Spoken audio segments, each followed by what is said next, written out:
Now, on his biggest remark against Islamabad yet, US President Joe Biden called Pakistan a dangerous nation, citing its arsenal of nuclear weapons and a seemingly opaque command and control mechanism. President Biden made the comments while speaking at the Democratic Congressional Campaign Committee reception. He was asked about China's role relative to India, China and Pakistan. Biden said that former President Barack Obama gave him the task of dealing with Xi Jinping when he was the vice president. He then talked about Pakistan, where he said, and I'm quoting here, "What I think is maybe one of the most dangerous nations in the world, Pakistan, nuclear weapons without any cohesion. It holds." End of quote. Meanwhile, Pakistan has summoned US envoy to its foreign office over Joe Biden's comment. Moreover, the remarks made by the US president could be seen as a huge setback for the Shehbaz Sharif government's bid to improve ties with the United States. While Shehbaz Sharif's opposition PTI has slammed the US for its comments, ex-minister Fawad Chaudhry demanded that Biden should immediately retract his statement. Now, in a tweet, former Human Rights Minister Shireen Mazari said that Biden's quote-unquote rant on Pakistan is not unexpected and that they have been doing it regularly. He added that what's surprising is the silence of the Sharif government and the army. Remember that earlier this week, Pakistan, the once touted key American ally in Asia, was not mentioned in the National Security Strategy 2022. The 48-page document highlighted terrorism and other geostrategic threats in the South and Central Asian region, but missed out on mentioning Islamabad as an ally to tackle the threat. Pakistan was not mentioned in the 2021 strategy paper as well. And for more on this, WION Pakistan Bureau Chief Anas Malik is joining us live from Islamabad. We are also being joined by Sharat Sabharwal, who is former Indian High Commissioner to Pakistan. Gentlemen, welcome to the program. Anas Malik, I will start with you. President Biden's remarks have indeed jolted and irked Pakistan. What are some of the reactions you are getting from leaders and politicians in Pakistan? Well, there's visible anger on the remarks by President Biden here in Pakistan, Eric, and Pakistani leaders across the board, irrespective if they are in the government or they're from the opposition, they've uniformly condemned the remarks by the President of the United States, and they said that they are highly irresponsible and they're uncalled for, and in fact they've gone on to question the methods under which these remarks have been made. Having said that, the Pakistani Foreign Minister Bilawal Bhutto Zardari has said that the Pakistani side will be summoning the US ambassador. In fact, the summon has happened, as what I have learned, and Pakistani side has given a formal demarche, a strong demarche. Alongside, they have also sought an explanation. They've also said that Pakistan has an immaculate track record when it comes to nuclear safety and security. They've given references of the IAEA compliance report, the fact that Pakistan is the only non-NPT country to comply with the IAEA safety guides and standards, the fact that Pakistan is the only country to be called by the IAEA to train the new countries upcoming in nuclear energy, the fact that how Pakistan's safety guides and checks have been time and again been reviewed and recognized by the IAEA Director Generals. Even on bilateral mechanism, the SNAP mechanism, that the meeting that from January 2016, the joint statement of December 2016, and also the fact that how the US, both formally or informally, has not said anything on it, on particularly Pakistan's nuclear security and safety since 2012.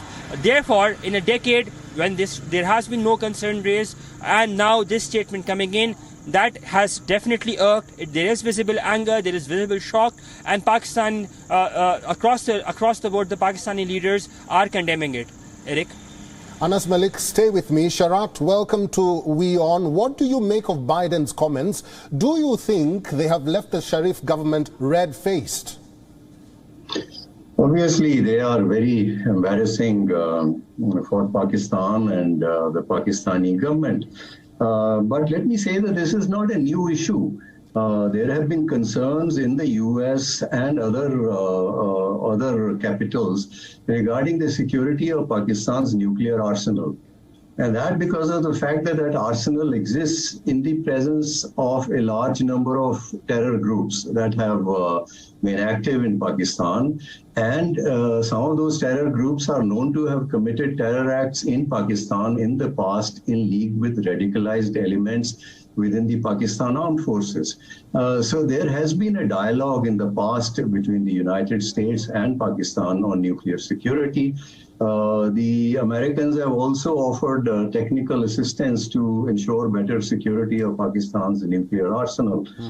So nothing new. In fact, you might have seen that a spokesman of the US government, when asked, repeated that the president said nothing new. And he also said that the president views a secure and prosperous Pakistan as critical to the U.S. interest. So, they tried to make up a little. But obviously, a statement coming from President Biden at this stage, as I said, is very embarrassing for the Pakistan government. Sharat, I'll come back to you. Going back to our correspondent, Anas Malik, and we know that the ambassador has been summoned. What's the next course of action that is expected from the Shehbaz Sharif government if Biden doesn't retract his statement? Well, Eric, I have not been able to make out your question. Can you please repeat? What is the next course of action for Pakistan if Biden does not retract his statement?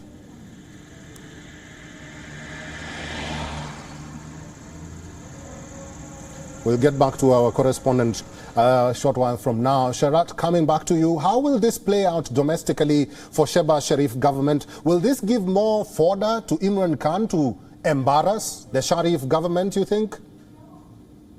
Yes, absolutely. Imran Khan's narrative has been that he was ousted from power at the behest of the United States by the army chief who collaborated with Pakistan Democratic Movement, members of Pakistan Democratic Movement, those parties.